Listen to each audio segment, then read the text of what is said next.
This episode is sponsored by Revival Shots. Revival Shots are the UK's most reviewed and highest rated hydration powder packets. Designed for rapid rehydration, Revival Shots deliver a potent blend of electrolytes and essential vitamins to support your active lifestyle. Each single-use sachet contains 3 times the electrolytes of traditional sports drinks, along with 5 essential vitamins including vitamin C and B complex vitamins. This formulation aids in replenishing lost fluids, enhancing energy levels and supporting immune function. Revival Shots are 100% plant-based and manufactured in the UK in a state-of-the-art BRC-certified facility. Whether you're an athlete, traveller or simply seeking effective hydration, Revival Shots offer a convenient and effective solution. Now on to the interview of the episode. We have a Sail Dragon runner. He has PBs of 22.12 for 5k, 44.28 for 10k, 1:42 for the half marathon, 3:43 for the marathon. He's a big fan of the podcast and he's also helped Local Runners podcast ambassador Emma in the Manchester Marathon this year. So please welcome Matt Luccock. Welcome. Thanks, Carl. So it's great to have you on the pod. Many listeners, I think, will be quite keen to hear about the incredible transformation that you had getting into running. So can you take us back to the very beginning and what that pivotal moment was for you? Yeah, so I started running from checking back on my Strava on Map My Run as it was back then, about 2012. And yeah, I struggled to really come up with an exact reason why I started running, to be honest. I think it was just more of a case of, I was significantly overweight at the time, but I wasn't unhappy. I just got married. I just had 2 kids, and I was happy. We just moved into a lovely house in a place called Audley in Newcastle-under-Lyme. So I don't really know exactly why I took up running, to be honest, but I just thought it's something to do. Let's get fit. I think as a new dad, you start to consider other things other than yourself. You become less selfish. So I think, I thought my health, obviously I was aware that I was overweight, not unhappy, but I thought, let's do something about it and try and get fit, and try running out. So I've, slung a pair of Air Max 1s on and some jogging bottoms, and I was with a mate of mine at the time. He just popped round and said, "Do you want to just nip out, go up, run down the hill and back up?" And I said, "Yeah, okay, let's do it." And yeah, ran down hill, came back, and it was awful. It was brutal. It was, I was sweating and panting and felt sick and all sorts. But I loved it. Straight away, I just felt brilliant. Even the brutality of how difficult it was, even running that short distance, I was buzzing, all night. So was it in winter or summer? I would say from memory, I think it was around. It would have been end of summer. So right. Nice. Good time. Yeah, a good time, and so that's basically how it began. Yeah. Snowballed from that point on. So recently this year, everyone on the podcast has kind of said, I started running by signing up for a marathon, and you're one of the people that haven't said that, so it's good. Yeah. So given you've got some impressive PBs, and given where you started, how have these achievements felt for you personally, getting each PB for the distance? Yeah, well, they've been great, to be honest, but I'm not really a PB hunter, I suppose. But yeah, I mean, it's obviously it's an achievement. I'm super happy, super proud of myself of getting of those things. But I'm one of those people that doesn't really dwell too much on, it's not like if I set myself a time, I get that time. I'm not there right, that's it. I'm constantly thinking what's next, and that's to my fault really, because I think that's led to a lot of my issues, which we'll probably discuss later. But I'm never happy, I'm never satisfied. It's always once I've got one thing, it's always on to the next thing. I'm constantly thinking, what's next. But I'm proud of what I've achieved, considering where I was. I was when I started, I was 19.5 stone. In fact, I was 19 stone 8. I think I remember weighing myself before I began the journey. I remember specifically doing it. I got an app on my phone. In fact, I've still got that app on my phone that still says my weight when I started running, and yeah. So I'm proud of what I've done, but I feel like hopefully there's more to come. So when you say like you're looking for the next thing, is it that more doing a race, or is that more like not time focused? Or? It's time focused, I suppose. Yeah, I suppose it is time focused. Yeah, but you know, I'm not a massive racer. I don't love racing like a lot of people out here on the pod and a lot of people within my club. You know, racing is everything. You know, it's what they love, and I get it. I get why completely. But for me, I'm not a massive racer. I think it's the pressure that I put on myself. I think when you look at my Power of 10 or anything, you can see I'm not really done a lot of races in my life, really. So quite a bit since I've joined the Dragons, but you know, I put a lot of pressure on myself, and I don't necessarily enjoy that pressure. Yeah. So I think, yeah, but I'm still hunting PBs. Yeah. If I can get my body right in a state that I can, you know, go for that.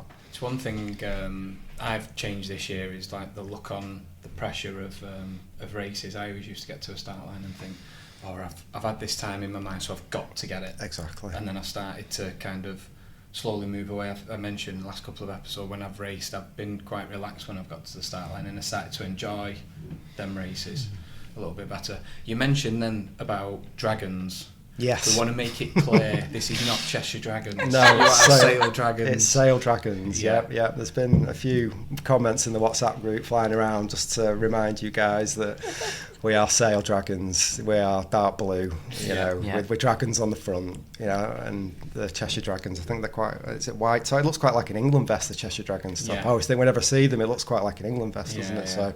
So yeah, we're very. Sean's not here to defend himself. It was him that put Cheshire Dragons on the original post. So Matt, just while we're on that, I believe your club's got a race coming up. Probably a very opportune moment to give it a bit of a plug. Yeah, absolutely, yeah. It's sold out. So, but it's called the Trafford Trails. It's on the. It's 2 weeks today, whatever that is. Is it the 17th, 14th of July? Is it? 14th, yeah. So, and it runs along the banks of the River Mersey. I've actually never ran that race before, but I've volunteered at it a couple of times, and it's a brilliant race. It's quick. It's scenic, you know, you've got plenty of different types of terrain, and it's well organised, obviously. I'm going to say that as well, but shout out to Rob who organises it, and so it's a good event. Yeah. Awesome. So the only way for people to get an entry now would be via a transfer. I've seen it on Nifty Entries. Yeah, I think so. And there's no waiting list or anything like that. No. I think you'd probably be able to get. You know, I think it's easy enough to transfer. Some are a bit of a pain, aren't they, to transfer? But I think if there might be some numbers flying around. Brilliant. Thank you. Okay, no worries. So you described. So when we get a guest onto the pod, we ask for a bit of an overview. And one of the things that you said that you described running as life changing. So beyond the obvious physical transformation, what ways has running impacted your life and sculpt who you are today? Again, this is quite a tricky question for me to answer. You know, again, I've not really looked at my running in retrospect ever. So this pod has been, a chance for me to really sit down and have a look. So I think it's made me a lot more resilient in my life in general. I'm a worrier and an overthinker, and I've always been that ever since I was a teenager. I think running has allowed me to, it's taught me to rationalise things a bit better. I think, it's taught me discipline as well, like within, my daily life, with things that I do. It's changed a lot. Yeah, it's changed me a lot. And I think marathon training specifically has changed me. Again, running, it's given, and also confidence as well. I think confidence is like being here, doing something like this is something that I would never have done or thought I would ever do. Just talking to, having been on a podcast or something like that. So that's just one small thing, but yeah, it's given me a lot of confidence when you run, you achieve something good in a race, or you achieve a personal best, or you even just complete the race. It gives you an inner confidence, doesn't it? You walk into a room and you think, I've done really well. I've how many other people in this room have done that? It gives you like an inner confidence, and that's something that's that's one other thing that's changed me. Brilliant. So, despite feeling that you wouldn't be capable, you grew into love marathons? Yeah. Is that right? That's, yeah. And they're calling them life-changing as well. So you touched a little bit on the training. So what is it about that distance that eventually kind of drew you in? And what was that first marathon experience like? Well, the first marathon experience was okay. Like the way that I came across marathon. So basically, I spent my whole, I think it was I was probably running for 10 years before I actually ran a marathon, and I always thought in my mind that I wouldn't be able to do one. Mainly because the barrier that I put on was because it was the nutrition, it was like the fueling. That was like one thing that I'm quite a delicate flower when it comes to fueling. Like my stomach is not up for much when I'm running. And I tried once or twice, with like various gels or, perhaps something a bit more solid than a gel, I just wasn't having it. So I always just said no marathons, and I just didn't think I was capable, running 26 miles. It is, to most people, it's madness, isn't it, really? It's just like, it's madness, really. I mean, like in our community, it's quite normal, but you talk to someone else, it's like, running 26 miles, why would you want to do that? So, and then they say, and you pay for that. And you pay for that, exactly, yeah, exactly. So yeah, it was. So I'd put that barrier on myself, really, and I never considered doing it. I always thought, no, it's beyond me. I'd run maybe up to 14, 15 miles just to see how I went. I remember once my mate on a bike said he'd drag me around, and I think it was around Hyde, actually. He lives in Hyde, and it's like, I think I might have done 17 miles, and I hated it. I was just really underfueled, underprepared. I was walking a lot, and I just thought, no, it's not going to happen. But then my wife got... she said to me, my work are offering places at London Marathon. They've got places at London Marathon, and there's obviously fundraising, but they don't require a specific amount. They'll just say, fundraise what you can, and they'll round it up to whatever. It's for the blind veterans. And I just said, yeah. I just thought, right, now, when else am I going to get a chance to run London Marathon? I think I'd stuck my name in the ballot just to sort of see, knowing that I was never going to get in the ballot, because none of us ever do, really, do we? But so, yeah, that was it. I just thought, right, let's do it. Let's go for it. And I'll just I'll just train my stomach in the way that I train my legs to be able to run a marathon. And that's exactly what I did. And I got a marathon training plan written. So I think it was Alia last week who mentioned a lady called Anne Chino who runs with Sale Harriers. Yep. She I kind of knew her because I'd done some track sessions with her. She ran this sort of morning track session, which suits me loads, morning running, which I'll talk about later. But yeah, she wrote me a marathon plan, and I followed it to an absolute T. I didn't deviate from it or anything, and I picked a gel, thinking it was Mountain Fuel. I picked that up from the pod. I just thought, the pod mentioned Mountain Fuel a lot, and I went on there and looked at it. It's supposed to be kind to your stomach and stuff, and yeah. So I thought, right, I'll try that, and it worked. Like Mountain Fuel really worked for me. It didn't upset my stomach, and I gradually worked my way up to the pace, and to the mileage. Followed Anne's training plan to a T, and yeah, I completed it. I got round. I was kind of the first. I didn't enjoy it though, really. Like not as much as I should have done, because I'm very much like, I spent most of my running life as a solo runner, and I like quiet time on my own, running around with my music, with my thoughts. London's like, oh my God, it's nuts. Do you think that's why you race so infrequently, Matt? I think partly so, yeah. Yeah. I think so, yeah. I've never really actually thought about it that way, but yeah. I'm quite an introverted person, and I think sometimes racing is just a bit much, perhaps for me. But London was like, oh my God, it was like,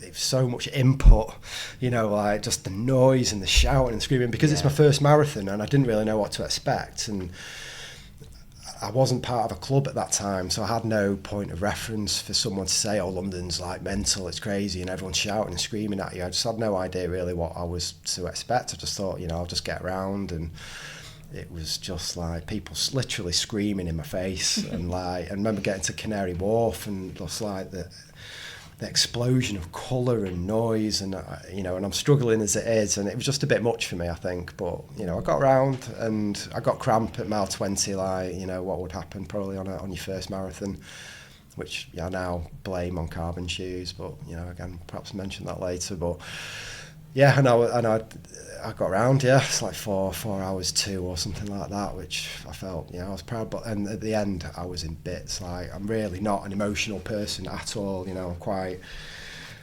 you know, like I suppose like a lot of blokes do, I put a lot of walls up. You know, I'm not an emotional person, but like at the end of London, I cried for about 20 minutes. I phoned my wife at the end, and you know, I don't know why I was crying. I didn't even know why I was crying. Like, I just let it all out. Perhaps it was just like the culmination of all the training, perhaps, and I got round. And you are not on your own there. Yeah, I would.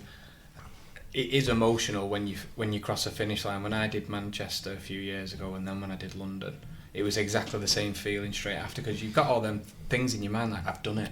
Yeah. And it's that sense of accomplishment as well. Absolutely. Yeah, I was chuffed. I was super chuffed that I got round. But then at the same time, I was annoyed that I didn't get on 4 hours, because that was the pace that I was aiming for, and I was on for sub 4 all the way up until like 20 miles, and then it started cramping. It wasn't really bad cramp, but I could feel them twitching, sort of ready to go. So I didn't actually walk, but I think my pace went right down to sort of 9.5 minute miles, and I missed it by a little bit, but 2 minutes though as well. It's but we know that you've beat that now. Absolutely, yeah. Well, that was the beginning of the love affair with the marathon, 100%. Like that at the end, you know, and that release of emotion, and how happy I was, and like how proud my kids were, and my wife was, and my mum and dad came down as well, and you know, and it was a life affirming experience, like marathons are. So yeah, that was it. So you admitted questioning if you cut out for running, given your injury struggles. Can you give us a bit of a glimpse of that, like in maybe the internal dialogue of what you get? Because you mentioned about being a worrier. Yeah, as well. I am. Yeah, I'm definitely an overthinker and a worrier, and I think the part of the reason, you know, I've started to think whether I'm cut out for running is because of my injury history is not good. You know, it reads like. It doesn't read well, you know, like I've had a variety of injuries, and probably for various reasons, but the injury that I've got at the moment, it's not even really an injury really, it's more of like a condition that I've developed because of running. And I just feel like I'm in a cycle and I've been in a cycle for a long time of get injured, heal, build up, push, break, and then back to being injured again, and then it's just like I just feel like I'm in this constant cycle of being injured all the time. So yeah, like and this particular injury I've got at the moment has been going on for 12 months now. So yeah, the thought has crossed my mind: am I cut out for running?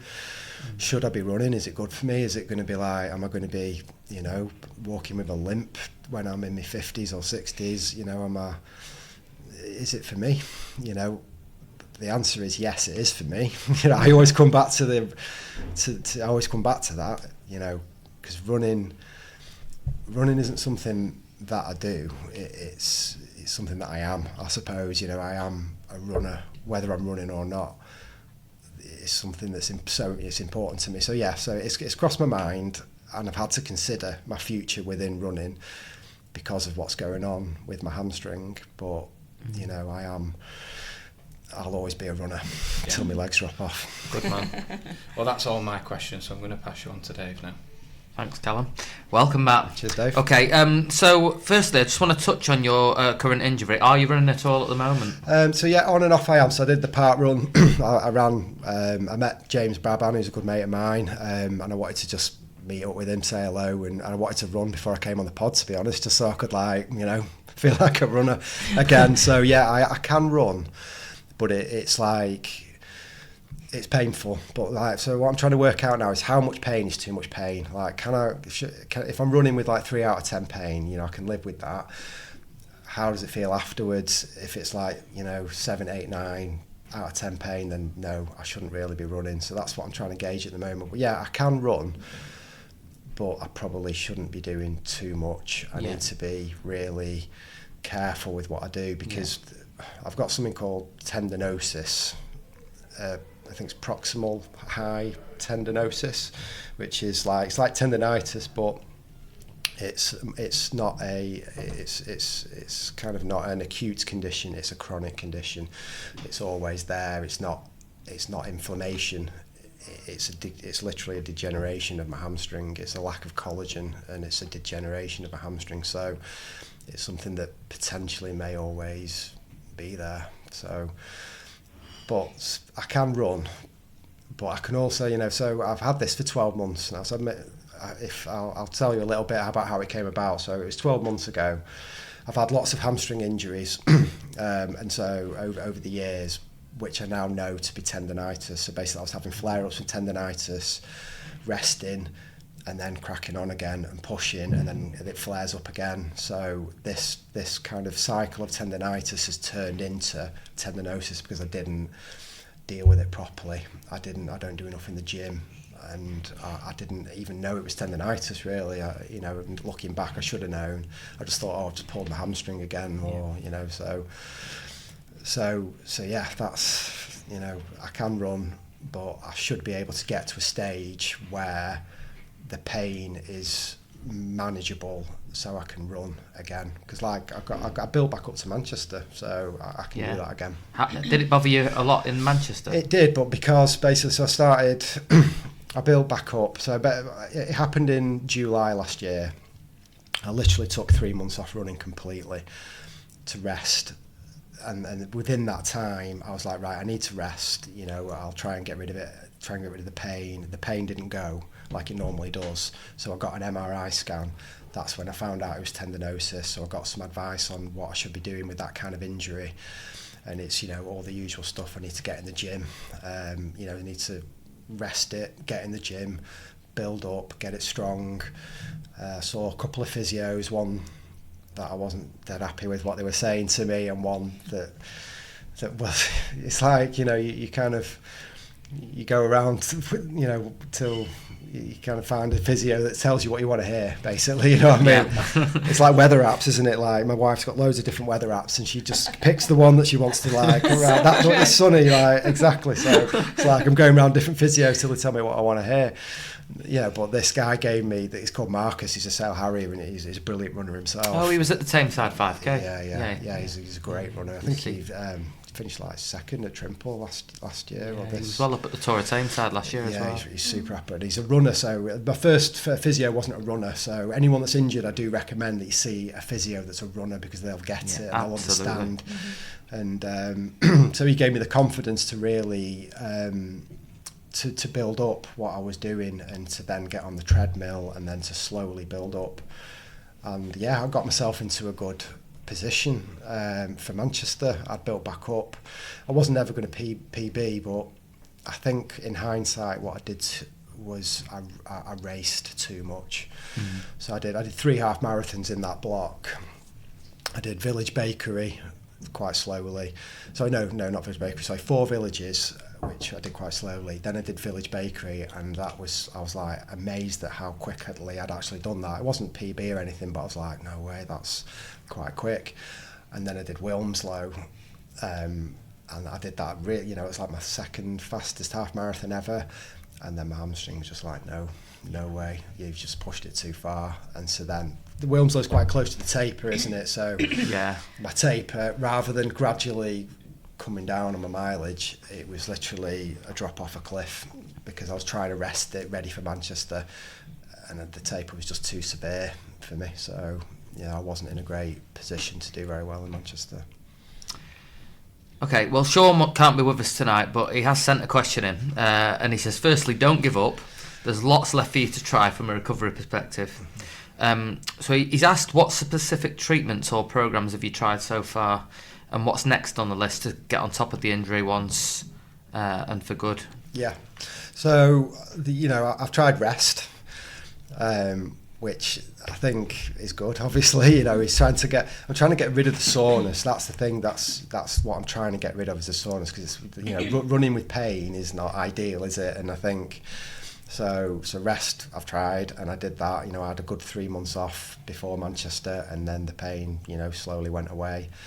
I've tried strength and conditioning, so that's what I've been doing a lot of under Marcus's supervision. I found, you know, I'm very led by, I love plans, I love structure, which is what what I love about marathon running, particularly the training. It's actually the training that I love the most about marathon running, not the actual racing, to be honest. I love the structure that it gives me, so I love following a plan, and so I've tried that, and that's gone well.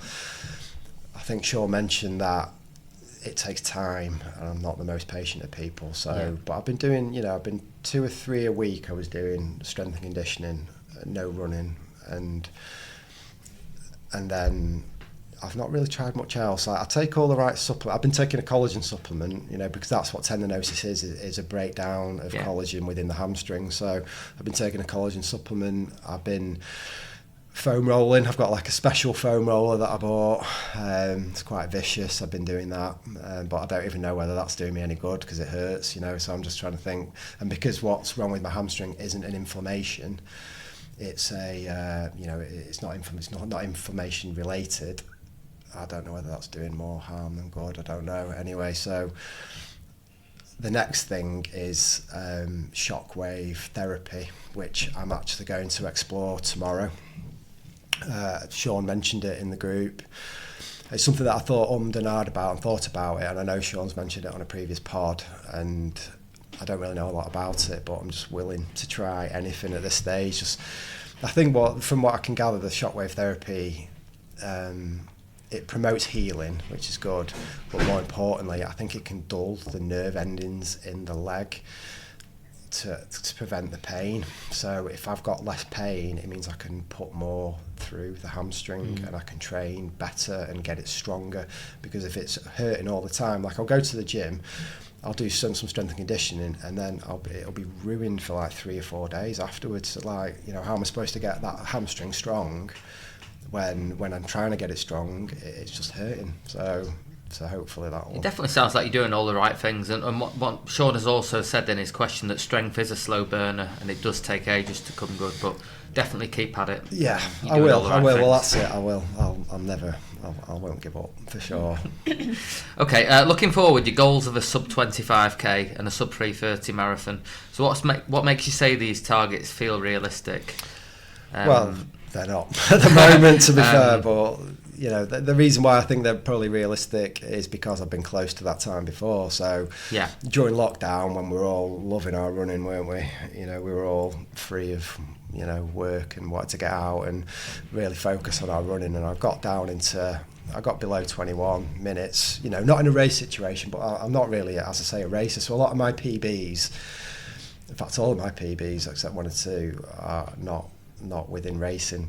I know that that's probably not a PB, is it, if it's not a race, but you know, I consider it a PB because that's, you know, I ran that. So so I've got close to that time for 5k, but that was always like a big goal of mine, was sub 20, like it is for a lot of people, and I feel like it was achievable. Whether it is now, I doubt it. I don't want to put any sort of brakes on myself, but I think that's unlikely that I'll ever get myself into that place, because pace work and track work is the worst thing for my hamstring. That's what flares it up, is any kind of speed work, or not. It's not necessarily like the shorter intervals, it's the longer stuff, perhaps, like the really intense, the tempo perhaps, that really flares it up. So, and 3:30 marathon came about because I did 3:43 in Amsterdam, and that marathon was just incredible.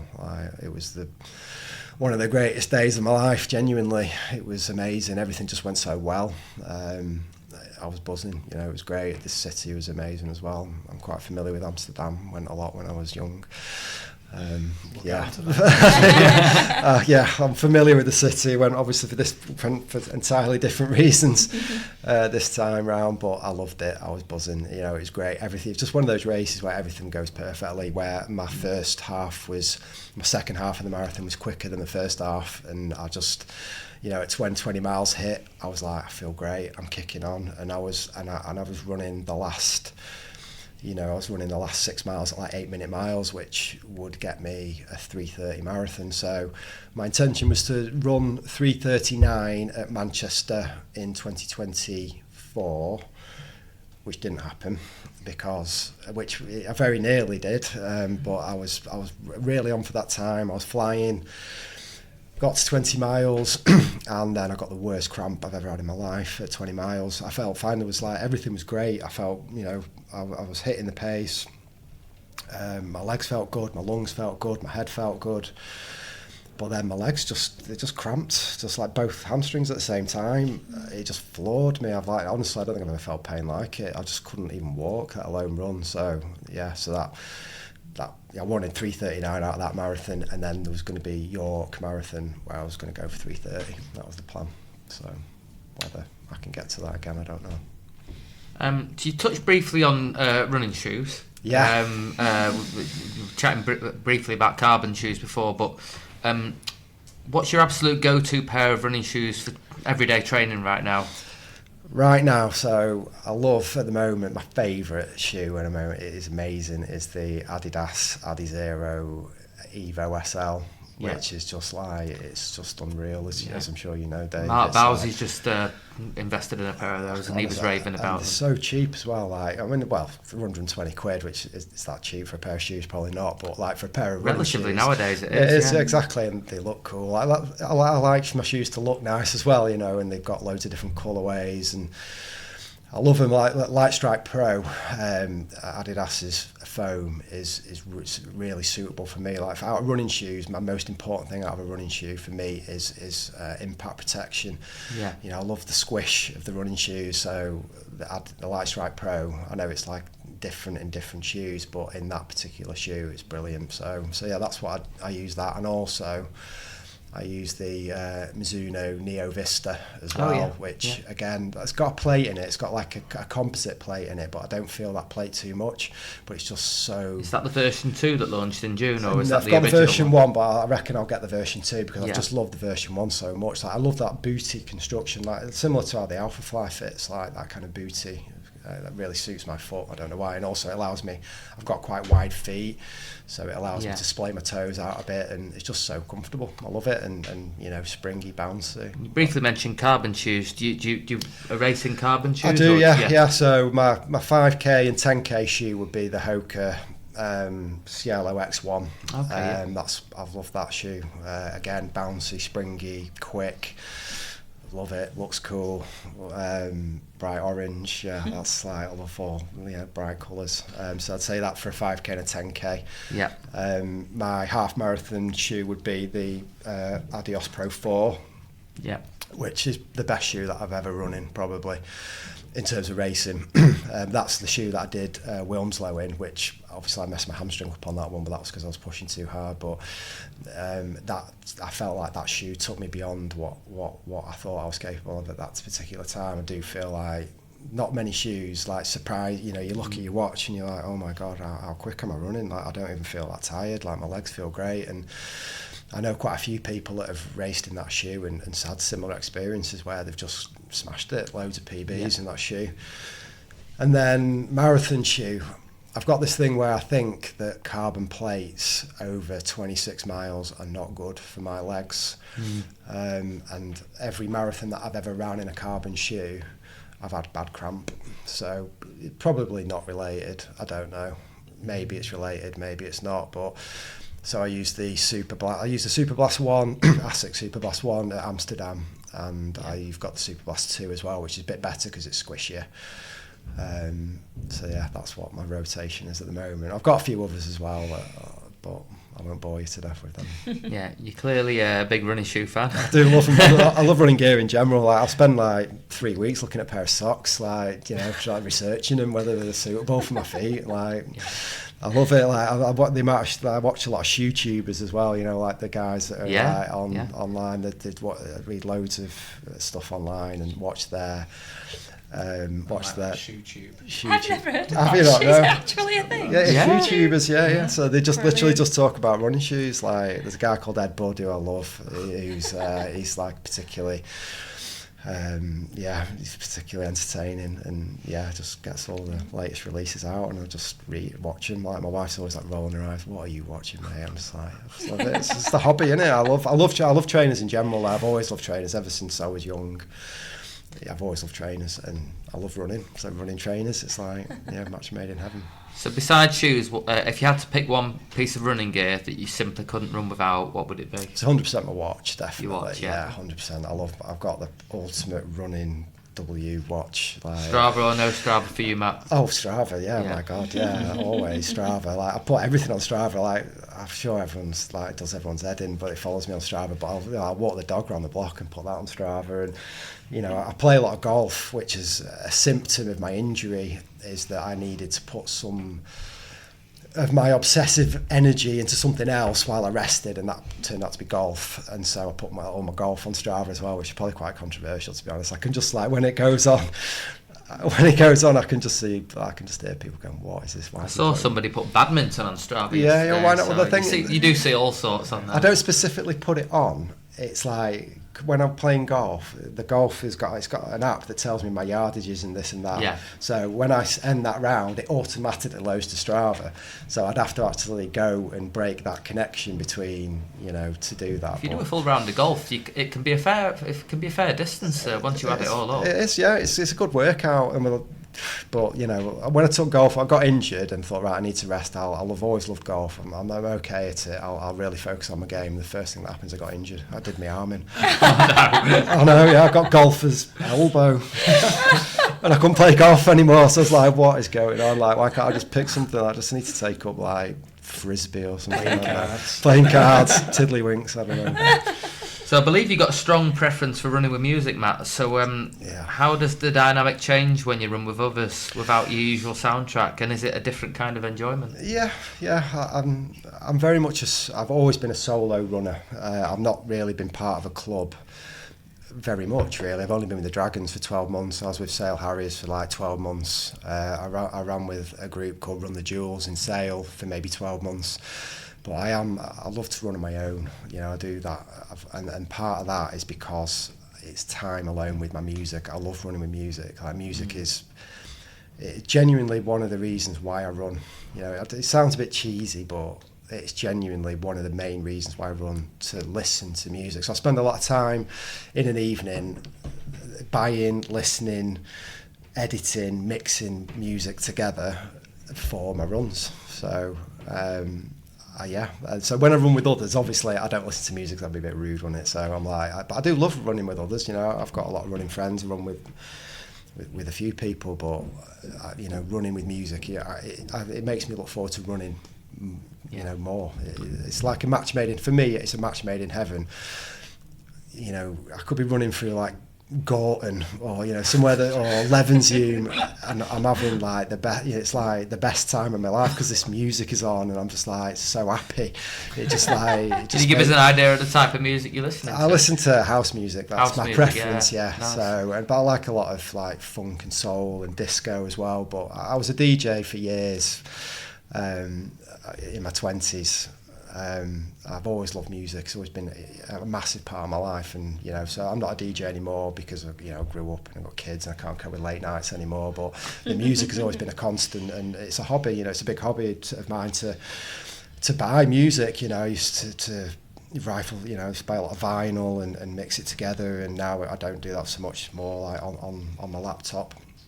But yeah, it's honestly like for me. It's a match made in heaven. Music and running, it really boosts the whole experience for me. Like, the endorphins, the dopamine, the reward system, all that. It's important to me. I love it. And I'll never go. But the people running in headphones. I remember Sean on the Christmas episode mentioned people doing park run with headphones on. I was like, oh God, that's me. So sorry, Sean, but I am always very aware. So I'm not one of these people that will put myself at the front of a park run, so people have to overtake me. I'm very mindful of other runners. And I don't feel like it affects my spatial awareness a massive amount, really. I don't. If I'm running on the canal, I'll make sure I'm tucked to the side. If I'm in a race, I'll make sure I'm always tucked to the side. Yeah. People people behind me, that they need to look out for me, don't they? So, you know, and people in front of me, I'm always very cautious, you know, but I'll always run with music. I'll always race with music unless I'm running in a social setting. Okay, let's move on to parkrun. So, what was your very first parkrun experience like? And do you remember the course, the weather, and how you felt stepping into that Saturday morning ritual for the first time? Yeah, well, controversially, I'm not really much of a park runner. I don't, partly because it's a Saturday morning and I get up early, very early every day, except Saturdays, and so it's just nice to not have to worry about getting up super early and get to park run. So I'm not a massive park. I think I've done like 40 park runs or something. So I do love it, and it's, you know, it's probably one of the greatest things that's ever happened to running, isn't it? It's an incredible thing that we should be all very grateful for. But it's just not. I remember listening to the Andy Sykes episode, and I think he said something about something similar, like Saturday mornings. Just no, mate. I just, you know, just want a bacon butty and chill out with my family, and that's fine. That's what I'm a bit like. Like I just want to, yeah, just not for me. But no, my first park run was Sale Water Park, and I was there.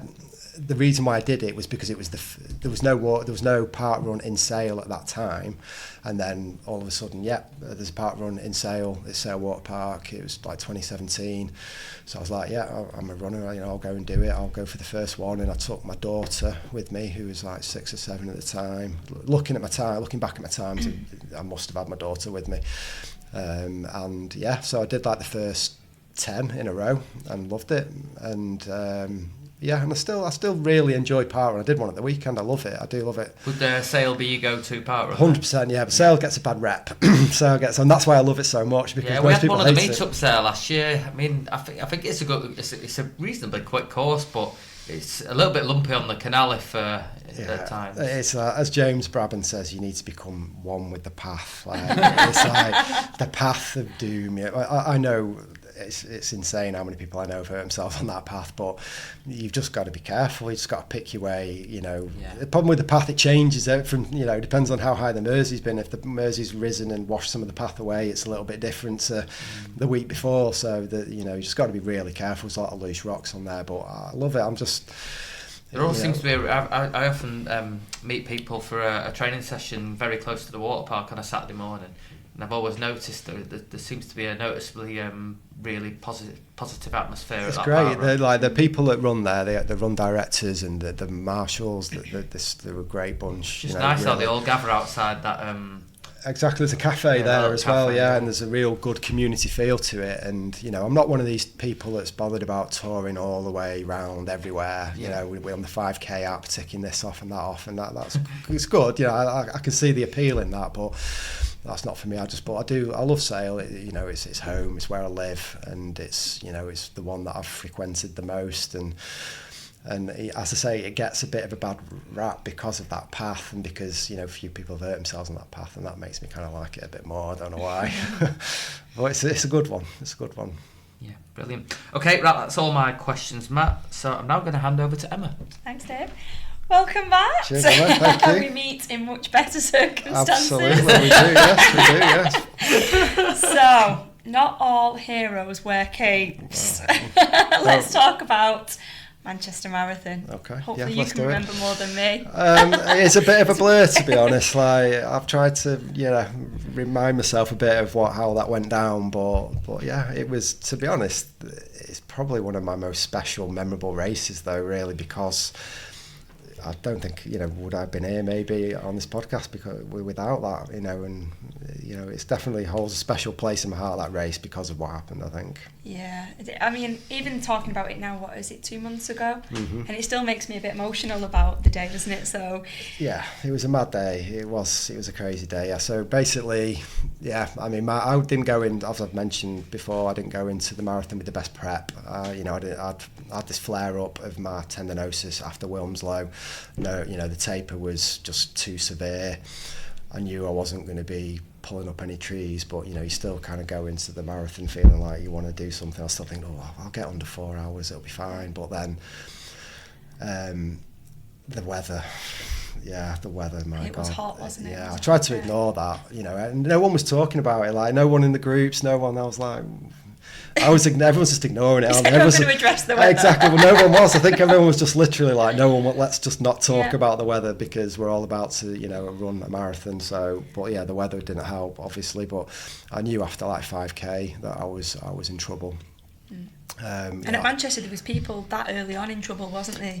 Pulling out on the sides. It was a war zone. Yeah, it was awful, wasn't it? Yeah, some sites were really quite frightening, to be honest. I know there was, I don't think anybody was seriously injured or poorly.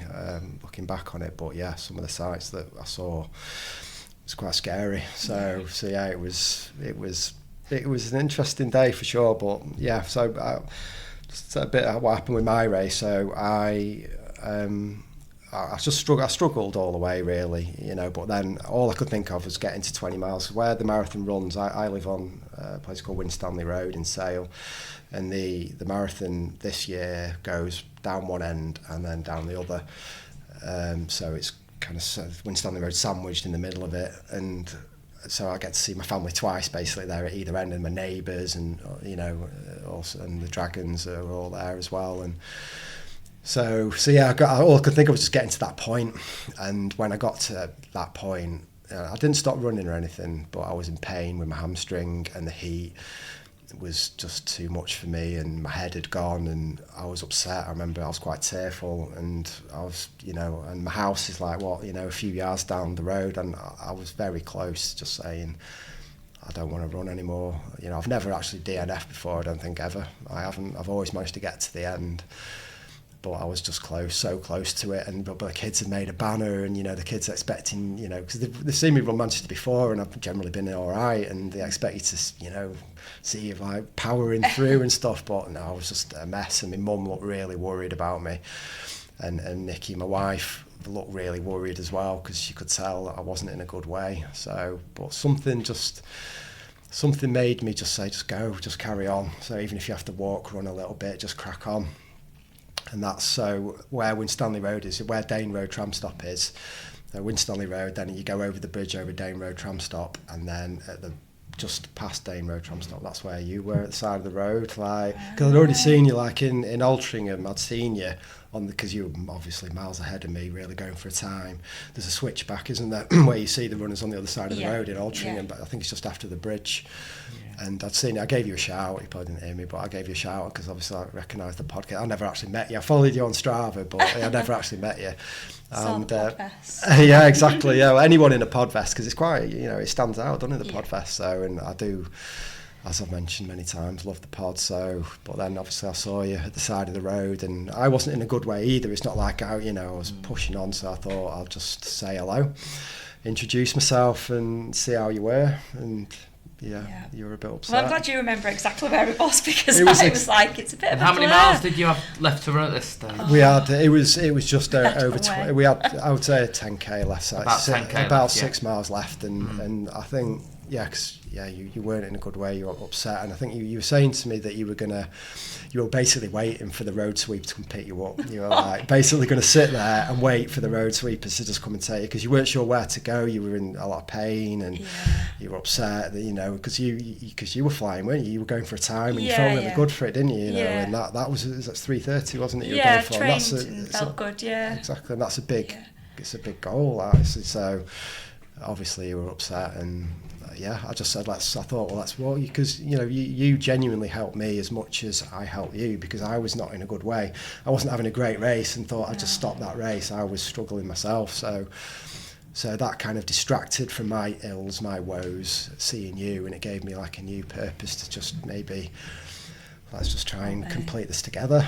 Yeah, and it is crazy, because even that there, it's a little bit of a blur, because I just remember being in pain, and you don't really know what to do at that point, do you, when you're in a marathon? And I'm quite stubborn. I was like, I don't want to not finish, but you can't see the finish when you're in so much pain, and it's a long way to go, isn't it? So I was probably about 16 or 17 miles when my knee went. So it's a long way, isn't it? To still have to walk or hobble 6 miles walk, especially with all the people going, come on Emma, come on Matt, get running. It's love, the support's great, but that grew pretty old, pretty fast. There's a reason, we weren't just being lazy. We were both kind of injured, weren't we? And just Yeah. trying to get to the end. So just trying to ignore that a little bit. And but my focus became, getting you to the end. Because for a moment at first we were talking about taking shortcuts. Can we get along the canal, or, should we, just take a shortcut to get you home, sort of thing. Yeah. We didn't really... I remember saying, is there a tram stop? Yeah, Can I just get on a tram? Can I just go? Yeah, exactly. But it was good. But I couldn't get my head around the logistics of the marathon. If that happens, where do you go? What do you do? Your bag's at the finish, and exactly. Too many things in your mind, isn't there? So you definitely remember when you come over and introduce yourself. It took my mind off for a little bit. I do feel bad though now, knowing that you like to listen to music and you're in the zone, and for 6-7 miles you heard me cry, swear, sob. Yeah, I didn't know quite what to do when you were crying. I was like, this is another man's wife. Just put my arm round her. What do I do? Like, it's a bit awkward, but what I wanted to do is make sure that you were all right and that you got to the end and but in terms of the music, like I always say I love running with music, but sometimes when I'm really deep in the cave, music does my head in. So, and that was at that point, I wasn't in a position where I was enjoying my music anyway, so it's fine, don't worry. Now after that. Yeah. Matt, you've already mentioned that you had family out near your house with banners. Yeah. Did you both have people waiting at the finish for you as well? I didn't know, no, I didn't. Did you ever? No, because my little sometimes that gives you an 7-inch. extra incentive to get to the finish, knowing there's people there. I had some club mates that were waiting for me at the end, like Inky Steve was there waiting for me, and I was hoping to see James as well, and some of my club mates that were there, and I bumped into quite a lot of my club mates actually, but everyone had their own tale of like, it was just, that day was just carnage. Like everyone had their own, a couple of my people that I saw, my club mates were just, it's like, whoa, you don't look very well, like, are you okay? And there's some of the paces as well, like we saw loads of paces, didn't we? Loads Like, went down in the last 10k. exactly, like the paces were dropping like flies as well. Made us feel better. It did, Selfish a little bit. Selfish Yeah, but no, I didn't have anybody at the end because my little girl's only 7, and it's a lot, isn't it? And I feel the pressure on my husband Alex, juggling her at the end, and obviously with it being a newer route this year as well, I wasn't quite sure on how that would look, and I'm glad now looking back because the end was... It was mayhem. Yeah, I'm only 5'2" and I felt like a child in a crowd. I could not see a thing. It was packed, wasn't it? It was, yeah. It's good for Manchester, that is, I think. Like, the finish is much better, I think, for sure, because it funnels you out into Manchester, not into, into Trafford Park, which, most people are just going to go home if they're in Trafford Park, but because you're in town, you might be more inclined to go for a beer or for a meal. So I think the end was good, but it was crazy busy. It was really, really busy. It fell well though, because the group of people that I'd gone with, a few was doing like a walk, run, marathon, and one of my other friends, he was injured, wasn't he? And he caught us up. He did, yeah, he did. Remember. And then the guys that were doing a walk, run technique, helping somebody get through one of their marathons. When did they come past us at about 25.8 miles? And we was like, we should have gone for a sprint finish, shouldn't we? But I think, can you jog with us at the end? And we both was like, no. I think we've walked 6 miles. We may as well just carry on walking. Yeah, exactly. Yeah. But we did it. We got the medal. We got the medal. Yeah. I got it thanks to you. So again, thank you very much. It's my pleasure. Honestly, you helped me as much as I helped you. We helped each other. Thank you. So of course you've said a few times that you are a big fan of the podcast. So what is it about the Local Runners podcast that resonates with you personally? Do you know what? I don't know. I don't know. I just like tuning in. I do love it. Like it's very authentic, is what it is. I listen to quite a few running podcasts, and none of them speak to me at all. Like they're all. This isn't a criticism, but it's not a super polished podcast, is it? It's authentic and genuine, and that's what I love about it. And I'm also very invested in all your journeys, the training updates that you give every time. I love, you suffering from various injuries, and bad races or lack of motivation or whatever, and that's, I enjoy listening to I'm very invested in your stories as well. And I'm not really someone that, as a runner, I don't look up to Olympians. I don't want to emulate an Olympian or Kipchoge or whoever, or Ingebrigtsen, or these aren't the people. Obviously I admire them, what they do is amazing, but the people that I admire and the people that I want to emulate and be like are regular runners like yourselves. like, you know, Mark Collier or Dave Barrett or Andy Sykes or whoever, you know, these are all people whose stories I love listening to. They're all normal people with normal jobs and pressures, and you know, and that's what I'm invested in. And you know, I learn a lot from the pod as well. You know, I do. You know, quite often there's loads of information that I take on board as well, with regards to whether it's nutrition or training or sessions. So yeah, I love it. And yeah, it's the only podcast that I listen to twice. Every episode I listen to twice. I don't know whether that's weird. I do, yeah. I don't know whether that's weird or not, but like, I listen to it, and then I have a job that allows me to listen to podcasts. So you know, I listen to music when I run and podcasts when I work, and so I listen to the podcast and then I think I'll put it on again just in case I miss something. So I do agree though when you say how authentic it is, and a lot of the people, you know, that are guests on the pod, you do feel like you know them then. Like, you shouted me at the marathon and I probably would have just waved back. Exactly, but that's what's weird about it, because like I know you guys, you know, I certainly know your training journeys quite a lot, but you've got no idea who I am. Obviously you do now, you know, because, you know, I've told my story, but I suppose that is a little bit weird, you know, like when I'll shout hi Katie or whatever at a race, or hi Sean or hi Carl or Dave, or, you know, it's like... But that's how I do the exact same though. I'll speak to people and then forget that they don't know who I am, and that, you know, and they'll think, how do you know that about me? And people forget they've spoken on the podcast. Yeah, it's good. But honestly, it's brilliant, genuinely a great thing. Not to get a bit wet, but the reasons you've said then are the reasons why we actually wanted to start the podcast. Yeah. Because we do want a lot of, we know that we get a broad range of runners, and we've had people say, oh, you want to get elite runners on, or you want to get this on. We want to get as many different people on the pod, and we're not even at the end of the episode, but you've covered so much, and it does mean a lot, especially the time and effort that goes in from everyone. Absolutely. So, well, genuinely, I appreciate it too. I love it. It's the only podcast that I genuinely look forward to listening to. I listen to quite a few podcasts. It's the one thing that I'm like, can't wait, you know, when it's out on the socials, you know, it's going to drop this Friday or whatever. I can't wait. I'm excited for it. It's going to be on the other side now. Everyone's going to be shouting, Matt. That's great. Well, this is like being on the pod with something. I genuinely never thought I would be. Are you going to listen to your own episode? No. I can't stand listening to my own. No, I can't. My daughter said she'd listen to it, because my daughter's a big fan of the pod as well. You know, she's like, you know, she listens to it when I'm listening to it at home and stuff. So, and I've got quite a lot of the kit, and she's nicked most of it off me, and like, you know, she goes off to, you know, she does D&V and she wears it and stuff. So yeah, we all love it as a family. Awesome. Brilliant. So beyond specific time goals, what does a truly successful and fulfilling running future look like for you, especially given the challenges that you face?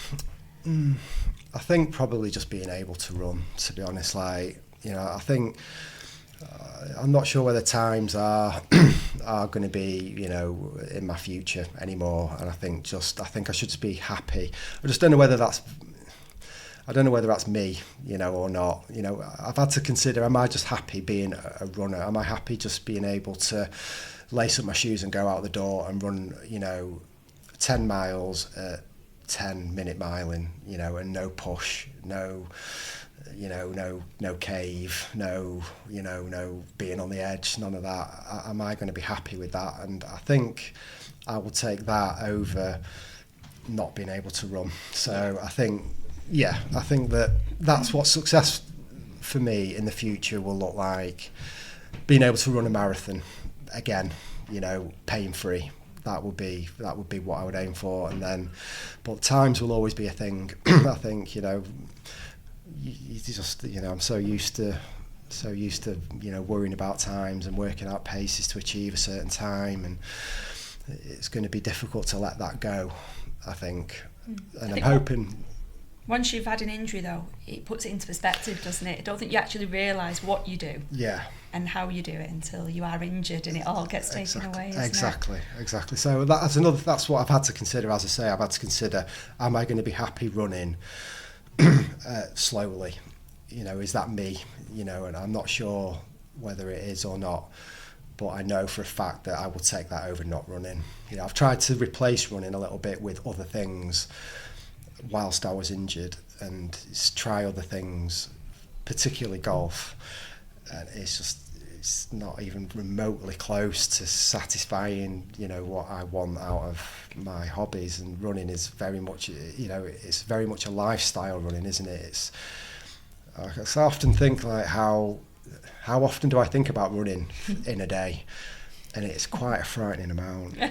Genuinely, like, it's quite scary how much I think about running, whatever it is, whether it's trainers or gear or my club or a race or my paces or my injury or anything.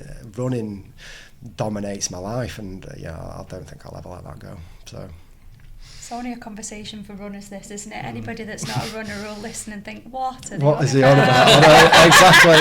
That's fine. We're in safe space here, aren't we? In good company. That's, you know. But we all agree that's life, isn't it, for a runner?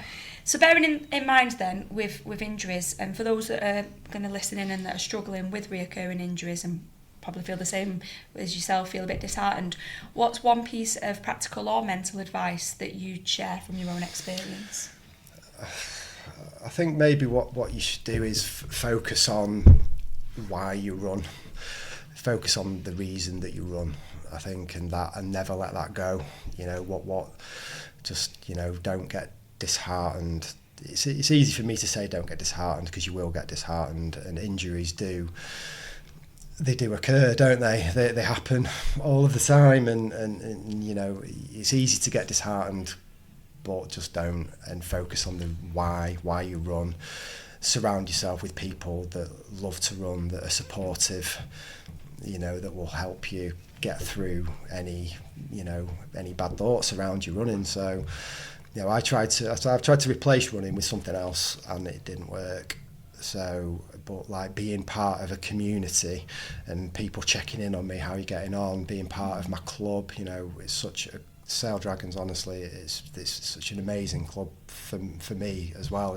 They've done wonders for me in terms of, you know, how easy it was for me to feel a big part of what they're doing, and how often they've been checking up on me, and you know, and so yeah, that's, I would say, surround yourself with people that will help you get through it, and you know, like things like parkrun volunteering. If you're injured, you just go and volunteer at parkrun. I did that a lot. Like my daughter did D&V, and part of that was volunteering at parkrun. So I was at parkrun volunteering whilst I was injured, and you still feel like part of the community, you know, cheering the runners on. And I was always interested who was first, who was second. Oh, that's a bit of a battle going on there, and clapping the runners on, and you know, cheering the runners that are struggling, and everything like that. So just try and remain part of the community, and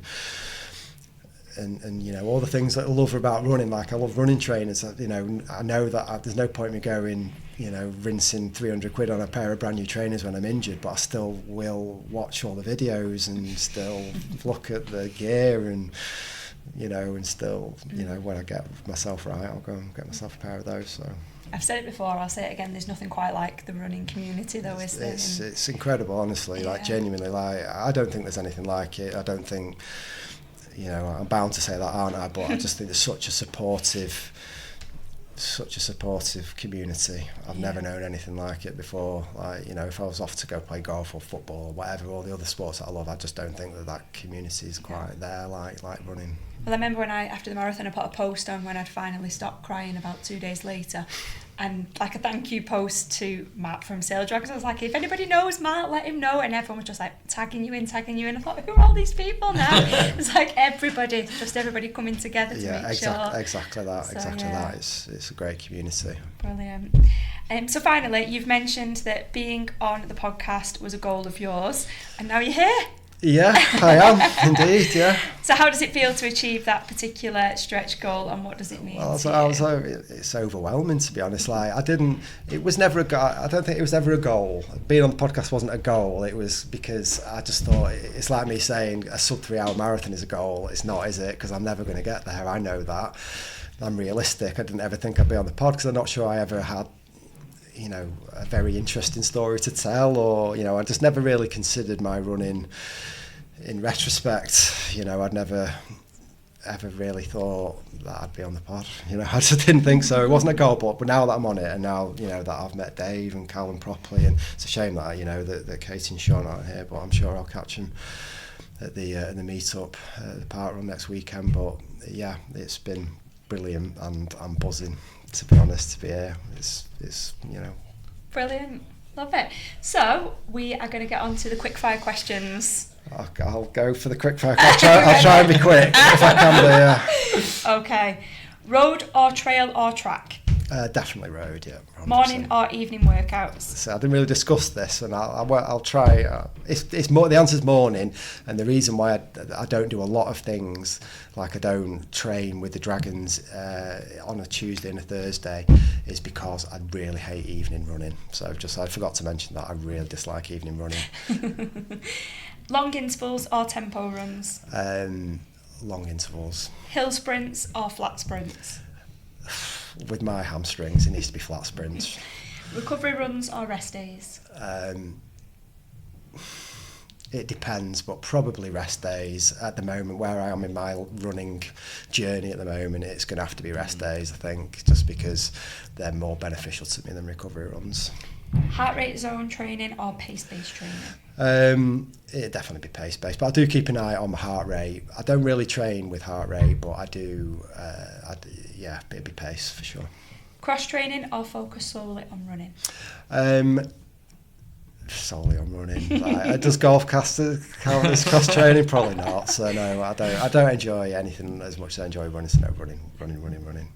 Competitive mindset or fun and enjoyment? Definitely competitive, and that's where I am. Why my hamstrings are a bit broken, because I'm just constantly pushing, trying to get better and race and. But I do also, they come hand in hand, being competitive is also fun and enjoyable, isn't it? So, a bit of both maybe. Type 2 enjoyment. Type 2 enjoyment, exactly that, yeah. Thank you very much for coming on that. I think that's all our questions. Sorry, Carl, no worries. Just want to say, everything that you've said tonight, I think I can relate to, and it's probably one of the first guests where everything you've said has really meant quite a lot to me from what you said, from everything from your running. So I just want to say thank you for that. That's all right, it means a lot you saying that. Thank you. Yeah, thank you very much, Matt. I know you were nervous before you came on, but I have to say you've been absolutely brilliant. You've been a great guest. Thank you. Thank you very much, Dave. Cheers. Thanks, Matt. And That's I'm really right, chuffed that I've got to be here tonight and Great. ask the questions with you again. Yeah, great, thank you. That's it for this episode. In our next episode, we'll be speaking to a Charlton runner. She has PBs of 17:04 for 5k, 35:48 for 10k, 82:51 for the half marathon, and 2:58:49 for the marathon. We'll be speaking to Catherine Fitzpatrick. So get those questions in for Catherine in the usual ways, and remember, the journey of 1,000 miles begins with a single step, and sometimes the bravest step is the one you have to take after you've fallen.